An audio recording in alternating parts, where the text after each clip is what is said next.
Միշտ եղել է մայիս ամիսը մեր համար հաղթանակների հպարտության օր, այդ օր դա մեզնից խլել են։ Բայց մեր ժողովուրդը չի համակերպվելու։ Աշխարհում մենք ունենք շատ ազդեցիկ հայեր, հզոր, կայացած, միլիարդատեր, պաշտոնյա, բոլորը սիրում են իրենց հայրենիքը, սիրում են իրենց ժողովրդին։ Եվ նրանք պատրաստ են իրենց երկրի,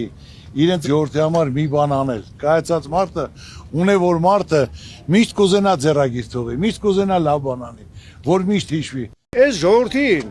առաջնահերթ հետարքրում է սահմանների ամրացում, խաղաղություն լինի։ Խաղաղությունը պետք է լինի երաշխավորած։ Չինաստանը, Ամերիկան եւ Ռուսաստանը երաշխավորում են, որ իրանք պաշտպանում են Հայաստանին, որ պատերազմ պետք է չլինի, պետք է Հայաստանը պատերազմի դուռը փակի։ Սկսի տնտեսության զարգացման, բարեկեցության, որ երկիրը բարգավաճի։ Ոչ մեկն էլ կռիվ չի ուզում։ Մենք կռվի դուռը պետք է փակենք, ամուր փակենք, որ դա մասին չմտածենք։ Ժողովուրդ ջան, ձեզ ասեմ, այսօր որ ասում են խաղաղություն ենք բերել, խաղաղություն չկա։ Պայմանավորված հարց է, բայց ստորագրած, որոշում, սահմանը գծած, որ պայմանենք որցե մեկը խախտում չի կատարելու, ով տում խախտում կատարեց պետք է պատժվի, պետք է տուժ վճար չկայացվի։ Բանավոր պայմանավորություն։ Հիմա Ալիևը, եթե վաղը պահանջադնեմ, քարքին պետք է վերցնեմ։ 300,000 պետք է վերեմ, ու ամեն օր շեշտադրում է իրա։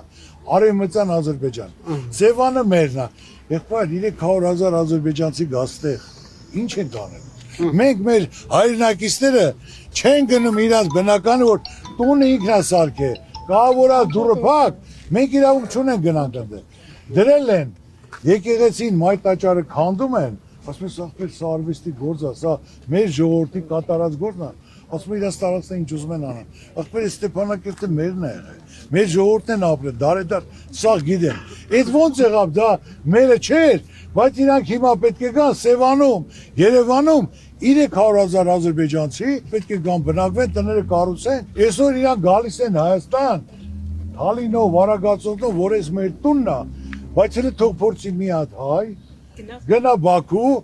ասի որ էս իմ հոր տունն է, որ ամբողջ Բաքուն հայրն են կառուցել։ Սա արվեստի, մշակույթի, ճարտարապետական գործերը սա հայրն են կատարել։ Սարերի վրա նստած են, դիրքերի վրա նստած են, հետ չեն գնացել, ասում են խաղաղություն, լավ, մեզ ձեռ են առել։ Պարոն Սարոկյան, մենք ուզում ենք խաղաղություն լինի։ Մենք զինվորներ ունենք, հիմա սահմանին կանգնած են, զինվորի մայրը։ Այո։ Հիմա ես խնդրում եմ, ուղղակի խաղաղություն լինի, լավ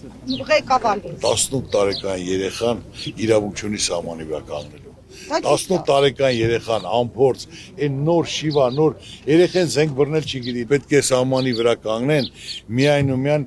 պայմանագրային ծառայողները։ Մենք ավելավա պայմանագրային 10,000 հոգի ունենանք, քան թե երիտասարդների 50,000։ Այսօր սարքել են տարուկես, կարելի է սարքել 3 ամիս, բայց լիարժեք այդ գումարները տրամադրեն պայմանագրային ծառայողներին, փորձառու մարդիկ, որ ամեն տարի իրանք քննությունները հանձնեն, որ նրանք առողջ են, պատրաստակամ են ֆիզիկապես։ Դա ավելի մեծ արդյունք կտա, քան թե մեր անփորձ երեխեքին տանեն սահմանի վրա կայնացնեն։ Ուզում են դուրս գան ԵՏՄ-ից։ Մենք Եվրոպայի շուկային համապատասխան ստանդարտներ ապրանք ունենք, ասենք ընդունենք գյուղմթերքը եւ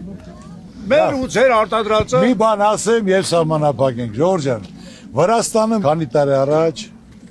հրաժարվեց Ռուսաստանից, նորից 2 տարի է, որ ուզում է մտնի Ռուսաստան։ Իրենց բորժոմին, մանդարինը դա Եվրոպային պետք է։ Ժորժ ջան, մենք 1000 տարվա պատմություն ենք Ռուսաստանի հետ, շուկային էլ ենք ծանոթ, մոտ 3 միլիոն հայ բնակվում է Ռուսաստանում, գնում են խոպան, գումարներն ուղարկում են։ Տարեկան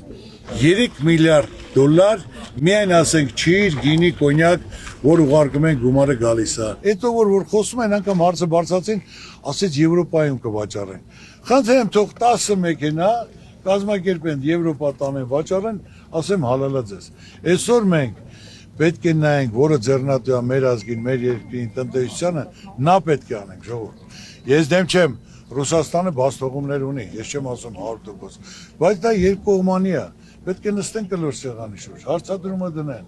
լսեն, ասեն, ոնց կարա լինի, ոնց պետք է լինի։ Մենք այսօր սովորենք, գիտենք, ընկերություններ, շրջապատներ, շուկաներ, Ես սուր կարամ ասեմ բարձրաձայն, եթե որոշում կայացվեց Ռուսաստանից հրաժարվեցինք, 1 տարվա ընթացքում լինելու է ոնց որ Արցախը եղավ։ Հիշում եք 20 թվականին ասեցի, որ Արցախը կորցնել ենք 4 ամիս հետո։ Հունիս, հուլիս, օգոստոս, սեպտեմբեր։ Հիմա էլ ասում եմ բոլորիդ։ Եթե Ռուսաստանից մենք հրաժարվեցինք, իմացեք մի տարի հետո դառնալու Արցախ։ Ասում են Թուրքիայի ճանապարհը բացենք։ Ոնց էս նայեմ։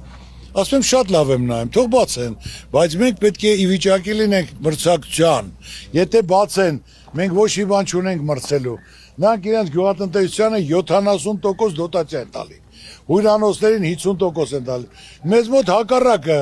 Սիլիտրան երրակի քառակի սալար կենտանք գյուղացին ոնց մրցի։ Մտան, սաղ շուկան գրավելու են, սաղ վերցնել են։ Ստաց արտադրությունը ստաց փոքր միջին բիզնես է։ Պետք է մեր ժամանակ քննարկենք, նայեն, այնտեղ ինչ արժեք, ստեղ ինչ արժեք, այնտեղ ինչ դոտացիա են տալի, մենք ինչ ենք տալու, որ կանոնը մրցունակություն ունենք, որ իրենց հետ մրցենք։